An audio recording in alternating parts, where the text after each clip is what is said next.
آج بڑے افسوس کے ساتھ یہ بات کہنا پڑ رہی ہے کہ ہم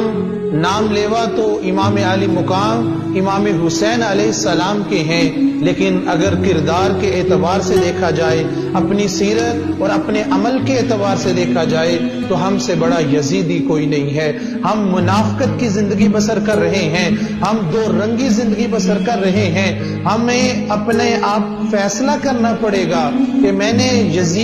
وقت کے یزید کے سامنے سیسا پلائی دیوار بننا ہے، اس کا ڈٹ کے مقابلہ کرنا ہے، یا پھر اس کے اسوہ کو اپنا کر خود بھی یزیدی بننا ہے۔ آج اس امر کی ضرورت ہے کہ ہم اپنے آپ کو واضح کریں کہ ہم صرف نام کے حسینی نہیں ہیں بلکہ کردار کے، گفتار کے اور عمل کے بھی حسینی ہیں۔ ہمارے انگ انگ سے امام حسین علیہ السلام کی سیرت کا رنگ نظر آنا چاہیے، ہماری گفتار میں امام حسین علیہ السلام کی سیرت کا رنگ نظر آنا چاہیے، تاکہ یزیدیت ہمیشہ کے لیے ختم ہو جائے اور ہمیشہ کے لیے دفن ہو جائے، تاکہ ہم حسینی بن کر حسینی پرچم کو ہمیشہ سر بلند رکھیں۔